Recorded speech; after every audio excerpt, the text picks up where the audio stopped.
Welcome into the News4JAGs podcast. I'm Jamal St. Cyr alongside Justin Barney. Justin, the offseason is so slow, but I guess it's kind of moving along step by step. You know, there's a process to it. Yep, we were out at OTAs this week and last week as well, and everything is going full speed ahead. Nice to see these guys in action, the draft picks on the field. Trevor back throwing the ball, looking good. Calvin Ridley back running with the team. Yep. I mean, really a good start. Again, we've said it before on this podcast, a different type of offseason for the Jaguars. It definitely does feel different. I mean, I try not to take too many, I guess, observations about players from OTAs just because it's not football. There's no pads, it's shorts. A lot of the guys are only going half speed. Some guys do go full speed, but so it's tough. Like, I've seen people talking about the impact that K'Lavon Chaisson's had during practice, but again, this is like a half speed practice where there's only so much contact allowed. Not to take anything away from him, but a couple of guys have stood out. I think everybody's been very impressed with Calvin Ridley. I think that's universally across the board, right? Yeah, absolutely. I mean, you look at what Calvin is, just the impact of Calvin has brought to the team, just with his presence and just being able to be in that locker room. And I don't know who said it, but I know it was an NFL talking head. It said Calvin Ridley, he thought was a top 5 receiver in the NFL right now. So that impact alone, even though we're seeing Calvin run half speed and, you know, slowly, Doug Peterson mentioned this week that they were bringing Calvin Ridley along slowly because, again, he's coming off a season off. He's coming off a broken foot before that. So you're trying to ease him into that rotation and stuff. And Doug said, you got to scale him down. You got to put the bricks on Calvin's feet for a little bit to make him slow down, because he's a guy that really wants to slow down. But I do like the addition of Calvin Ridley to an already good receiving duo in Zay Jones. And remember, Marvin Jones was here last year. He's not here now. Zay Jones and Christian Kirk. So, man, that receiving trio is tantalizing for Jaguars. And a couple other guys that I guess we can make a little bit of observation about. I think Andre Sisco's caught a lot of attention because he's put on some muscle weight since last season, so he's looking pretty big out there on the field. Tank Bigsby looks the part of an NFL running back. We'll have to wait and see if it all kind of comes together for him on the field real early on the returns from him. You know, just there's a few different guys out there that have really been able to kind of catch your attention, like, but you don't want to put too much into it. There are a couple of undrafted free agents that are interesting, but again, I'm not going to start throwing those names out there until you get into mandatory minicamp, and then especially in training camp in July, you're not going to really understand what everybody looks good in shorts and working out now and stuff. It's like the draft. Everybody had a great draft, but until you actually see these the bullets flying in training camp where it's 95 degrees out and the humidity is killing you and baking down, and you're going a little bit faster than normal. I mean, I remember last year, one hit on the sideline training camp. I can still remember the hit. Travis Etienne one, Rayshon Jenkins and Travis Etienne, the collision. I mean, that's when you know the sparks are flying for real. The bullets are live in that type of year. So now it's what can it be up, you know, this season in training camp. We're getting a glimpse of that, taste of that, the rust getting knocked off. But it's good to see these guys in action, and the guys that Calvin Ridley kind of integrated into that core. All right, we talked a little bit about the guys that have been at training camp or at OTAs. How about the guys that have missed OTAs? Cam Robinson missed week 1. He's back on the field this week, so Cam Robinson is attending. But there's 2 other players. Evan Ingram, who I don't think anybody expected him to be there, just because he's franchise tag and not there. The kind of surprise absence, the one guy under contract for the Jaguars who hasn't been there, is Josh Allen. Now, I get it. Josh is on 1-year deal left. He's on an expiring contract, needs to have a big year, wants a big contract from someone next off season probably, but he hasn't been there. And the question that I guess a lot of people are having is, should they be worried about Josh Allen because this is an absence? Are they going to get a disgruntled player? I don't think Josh is the type of guy. He's a professional. He understands the business side of this thing. I think he's just preparing his own way to try and get ready for a big season. And again, you know, it's the two-sided coin here. You know, it's voluntary, so you don't have to be there, even though coaches strongly, you know, before the NFLPA and you know the Players Association and coaches were kind of embattled, and there was that friction between the two sides. And we saw this with Urban Meyer drawing the ire of the NFLPA and being massively fined for that. There's been some situations in the league this year where teams have been docked practices and fined for that, running afoul of the NFLPA rules on contact and practice extremes and stuff like that. So again, I don't think you can make too much of this being a voluntary time. Right. You know, if Josh is missing mandatory minicamp and you're into training camp and he's not there, that's the reason to worry. But Jacksonville has had near perfect attendance. We knew Evan Ingram wasn't going to be there.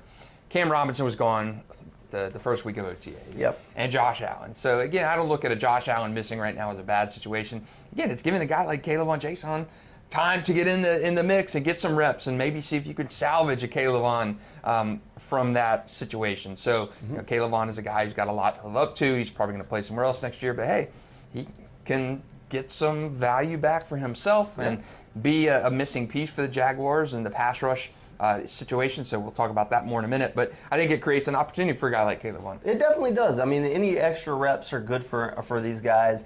I don't have a problem with Josh preparing somewhere else. Now, the one thing that you have to look at is these OTAs, while it's great if you're learning the system, if you want to be around your teammates and be with the coaches, by all means. But for a guy like Josh where there's money on the line, and we're talking like $100 million, he can go get his own trainer, spend the exact same amount of time on the field that he would if he was with the Jaguars, and now he's got one-on-one attention for that entire time, as opposed to if you're on the field with the team, you only get a few reps in each drill, and you only get so much time where the coach is really focused on you. So Josh is just he should just be prioritizing his workflow to make sure that he's at his best for this season, because this is a big year. This is this is one of those career-defining years for him. Yeah, you're talking about either he comes back here and they pay him as a guy they've drafted and developed and gets that big second contract. The second contract's always bigger than the first.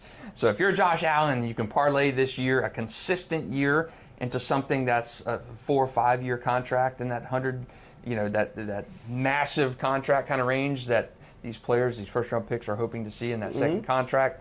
Again, I don't have a problem with Josh not being here, even though there's near perfect attendance, and I'm sure publicly Doug Peterson is saying the right things, but I'm sure he's thinking to himself, man, I wish my veteran leader was here. I wish that he was here. Yeah. But again, you're going to say the right things if you're Doug Peterson. And again, it is voluntary. Yeah, it is voluntary. Hey, would you come to work if it was voluntary? Of course I would.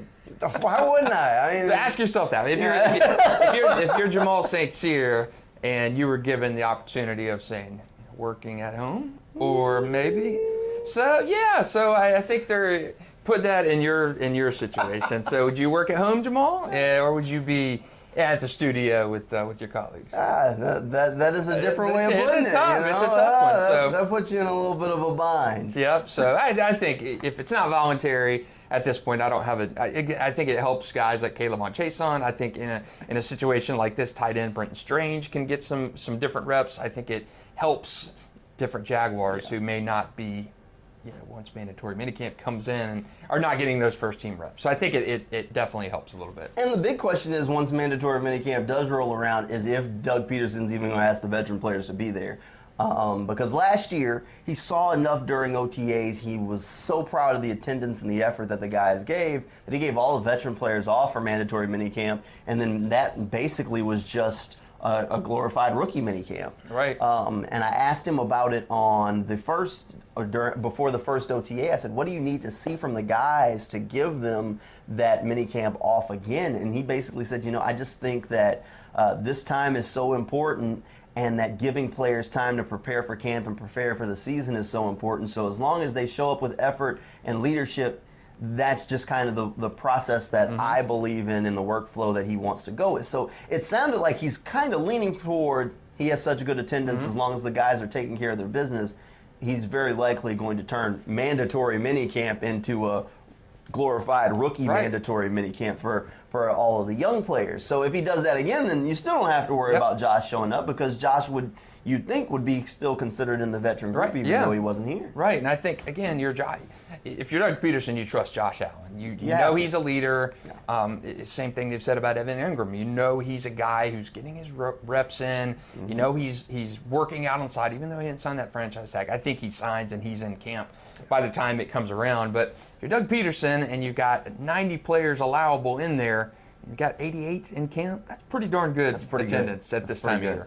That is very good. Hey, one new player that's gone on the Jaguars roster since we did our last podcast, Brandon McManus. The NFL is just a what have you done for me lately kind of league. Riley Patterson kicks the game-winning field goal against the Chargers. Everybody's carrying him off the field, celebrating, and then the Jaguars cut him and bring in a new kicker. But Brandon McManus does have a big leg. We heard from Doug Peterson and Heath Farwell, and they basically said, look, toward the end of the year, Riley's line just kept moving closer and closer and closer to the end zone. So they thought that it would be a good idea to bring in a guy like Brandon McManus, who is almost a distance kick specialist at this point. Can we call him that? And, you look at his last year was not a great year for Brandon McManus. Under 80% of his field goal attempts. A lot of those attempts, not a lot, but a majority of those attempts were from plus 50 yards, plus 60 yards. So again, you're have confidence the guy to trot him out for a kick like that instead of having to A, punt it away, or B, try to go for it on fourth and 5 or so, which Jacksonville had to do many times last year. And you have a chance to shrink that field a little bit. Heath Farwell said it. Doug Peterson said it. They praised Riley Patterson. I'm glad that they were able to get something out of him by trading him to the Lions for a conditional pick in the draft. So yeah, I think you have to. I mean, it's a what have you done for me lately business kind of thing. So I do think that Brandon McManus, the ability to have a shorter field, not being in a situation on fourth and short maybe where you're having to decide to punt it away or go for it. You have that field goal option. So yes, Riley Patterson's downfall, Riley, was just the leg strength issue. That ultimately is what got him. And you know what? I think last year, and we knew Riley's leg wasn't great. And they knew that when they brought him in. And last year, fans would ask me sometimes, why is Doug Peterson going for it on so many fourth downs when he's at the 40-yard line? Just send Riley out there to kick a field goal. I'm like, do you think Riley can make that field goal? Because clearly he didn't. And ultimately, that's what Doug and Heath both echoed in the press conference the other day, was that, maybe some of those fourth downs you have a little bit more confidence that you can trot out and just take the 3 now, because ultimately before he was like, all right, do I leave Trevor Lawrence on the field or do I send Riley Patterson out? And I know this isn't like his green zone just yet. And that was the debate that was going on. I think many of the fans had just a little bit more confidence in Riley's leg than the coaching staff did. It doesn't sound that big of a deal, but it's a big deal. If you're at 4th and 3 on the 40-yard line, you've now got a chance with Brandon McManus to kick a 57-yarder. And you're not putting the ball in Trevor's hands saying, hey, get this. You missed that conversion attempt there. The other team, that's a short field for them to get 3 points. So I think it's a massive change. You're just talking 5 to 7 yards difference. But, again, we've seen how many times in the past where that is a massive difference. And now you've got a chance for Brandon McManus to get out there and line up and take a 57-yard field goal on 4th and 3, as opposed to Riley Patterson, where you're going for Trevor, asking Trevor to make a 4th and 3 throw, or you're, by God, punting it and trying to angle it down there inside the 5. So I think Brandon McManus, the leg strength, his ability in this league for 10 years to get it done, really opens up things for the Jaguars. And you heard that in Heath Farwell's voice this week, that you got to have that leg, and they felt Brandon McManus had the leg to do that, and he actually reached out to the Jaguars to come to play here. How things have changed in just one offseason for the Jaguars. It's crazy. You got coaches saying, well, this guy texted me and said he wanted to come to Jacksonville. It's like, okay, well, he clearly had some thoughts about Riley's hold on the job, but it's great to hear a player say, you know what, I want to come to Jacksonville. And you start to hope that more players are thinking that, and I think that kind of brings us to the next topic. You mentioned you wanted to talk about some of the moves that the Jaguars didn't make this offseason, and if we had to pick one. Yeah, I think you look at broad picture in this situation, and we talked about this before we came on, but if there was one move or one position grouping which didn't get that maintenance like you wanted to see in the offseason, what would that be? And I'll start first. I think you've got to go pass rush to me. I think you really needed to address pass rush, and I know you were limited financially what you could do salary cap wise. The big spending year was last season when you wrote those checks and you said, hey, come on, play in Jacksonville. Maybe overpaid for some guys, but last year was the big thing. You didn't address pass rush, and you were hoping Trayvon Walker would do that this year. Now, it's interesting to me that Doug Peterson says in year 2, you expect to see that growth. I mean, he addressed it. He was talking about the receivers, the guys in the second year of this offensive system, the Christian Kirks and Zay Jones, you really take that second year step forward. Right. But again, I think you're hoping for Trayvon Walker to blossom in this second year, but I really think Jacksonville should have addressed pass rusher early in the draft, and it did. Second round, they ended up going tight end in the second round, offensive tackle in the first round. I really think they should have addressed pass rusher earlier in the draft than they did. I know they went Maryland and edge rusher, I'm slipping my name right now, Abdullah. Oh, Yasir Abdullah. Yep, so you from went Louisville. Okay, you went Yasir Abdullah, and he's that kind of poor man's pass rusher. Had exceptional success getting to the quarterback. But are you willing to bet that draft pick injects that line and takes the next step? I don't think it is. Yeah. I think that's a depth pickup, and he may be a situational guy like a DeJuan Smoot at some point. But I really think you needed to address pass rush help. Pass rush help. That was the Achilles heel last year. You lost Arden Key. He brought that spunk last year. You don't have that. What did you replace him with? What did you replace DeJuan Smoot with? I guess you're hoping Jordan Smith comes back and can give you meaningful reps and get to the quarterback. We talked to him this week.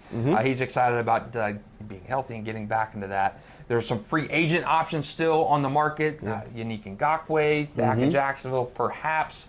But I think if I'm looking at broad overview, offseason, the move I think they needed to address, and they didn't, is pass rush help.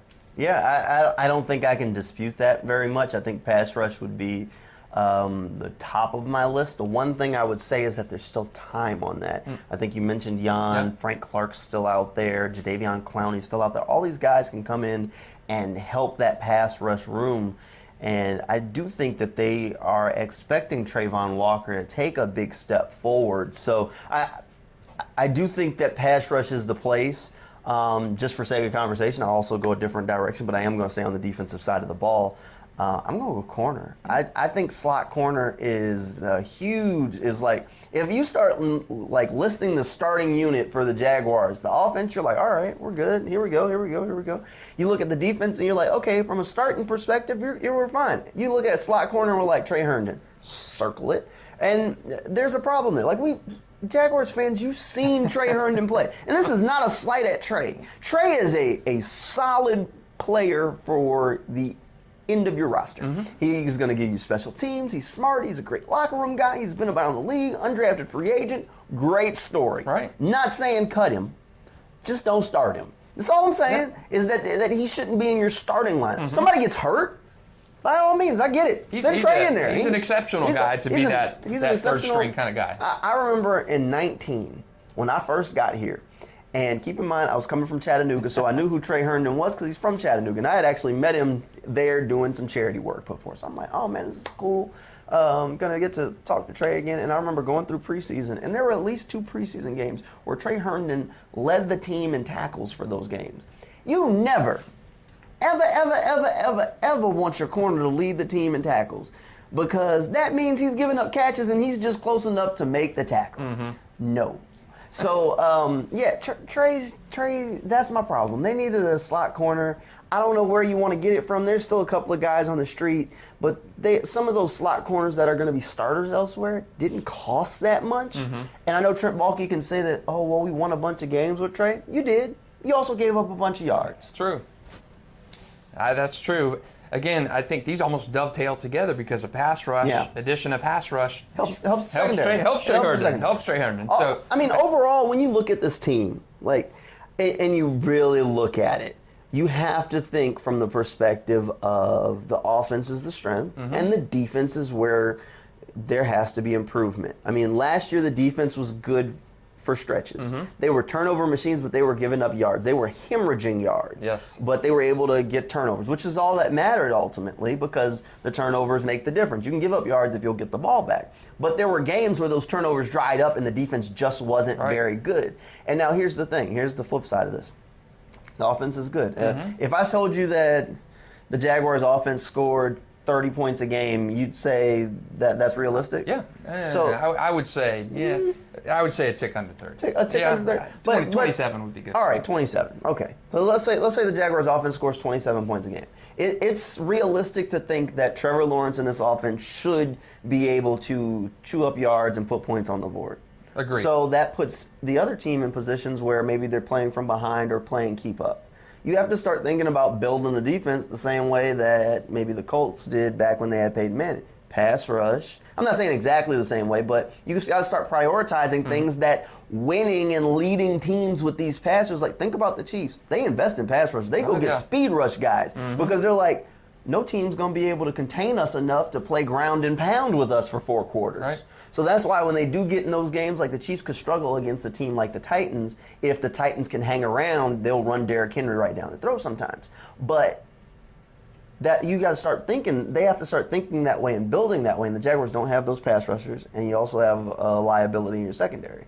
And when you put those things together, now all of a sudden we're going to probably. I just think there's going to be more shootouts than people are expecting this year. And that's the way the NFL has gone. I mean, you look at the NFL 20 years ago was a running back league, and you look at NFL now, and it's 5 corners, 6 corners on the field trying to slow down the offense. So it's going to be those. I think we're going to see scoring averages increase, and again, you've got to get to the quarterback. You've got to be able to pick off the pass. You've got to be able to do something. And I think Jacksonville, I had Jacksonville drafting a defensive back in the first round in my mock drafts. And I know you did as well. So I think there is a really defensive back, edge rusher in some kind of order. I don't think there's any disagreement. I think our mock drafts kind of alluded to that fact where you needed some help defensively. You did offensively too, but from that offensive line. But I would have prioritized it differently had I been running that draft. I would have gone defensive line first, pass rush first, or maybe cornerback first, and I think offensive line. Because, again, you're in pretty good shape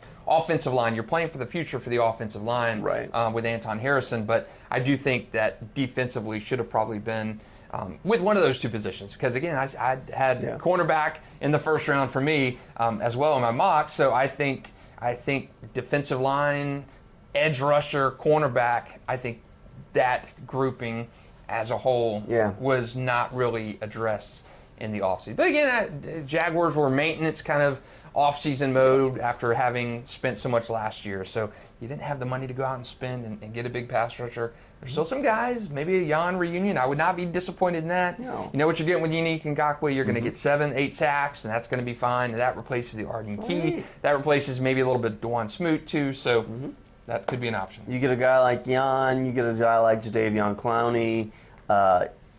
2 veteran guys that would make sense. Justin Houston, Melvin Ingram, both on the street, and both are pass rush specialists toward the end of their career, both seeking out rings at this point or playing time. The pass rush can get a boost. The secondary boost is a little bit difficult. If you had to pick one spot on the offense, where would you go? Because the offense, I feel like, is pretty sewed up. I know where I'd go, but where would you go? Oh, this is tough. Yeah. I would have said before tight end, but I think with Evan Ingram and Brenton Strange, I think Brenton Strange is going to be a good player. He's a little bit like an Evan Ingram, and he could be the option next year, even as soon as 2024. If Evan Ingram prices himself out of Jacksonville, I would have. I don't know. It's tough for me. It's tough for me because offense, I think, is sewn up a little bit more than normal. I mean, think Anton Harrison, you're going to probably plug him in at guard to get some reps to start. So I don't know about that. I don't know. But if it was me, I'd say the interior offensive line. I think that's the one spot where I would have liked to see them at least add a cost-effective veteran player. Because they're one setback away from being in a world of trouble. Right, yeah. I agree. Luke Fortner is your starting center, which is great. Tyler Shatley is your backup center and your starting left guard because Ben Bartch still isn't practicing. They're not sure he'll be ready for his training camp. If Bartch has a setback, all of a sudden now you got Shatley as a straight-up starter with now who's your backup there?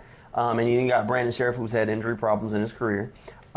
Rooting for Cooper Hodges, who is the local guy from Baker County. But again, 7th round. Was he 7th round or 6th round? 7th round. 7th round draft pick, so you not exactly can be too confident in what he's going to bring you. Cole Van Lanen was not good in the limited action that we saw from him last year. So there's not exactly depth in that position group. Like I could easily see Cooper Hodges rise up that group very easily as a 7th round pick. So to me, I would have liked to have seen them add a little bit of depth there, just with the uncertainty surrounding Ben Barch. Makes sense. If you're in the interior. Now, if you're correct that Anton Harrison ends up starting at guard, they're fine. I don't think he's going to do that, though. I think he's obviously a tackle of the future as soon as 2024. I think. But the Cam, I mean, Cam's not going anywhere this year.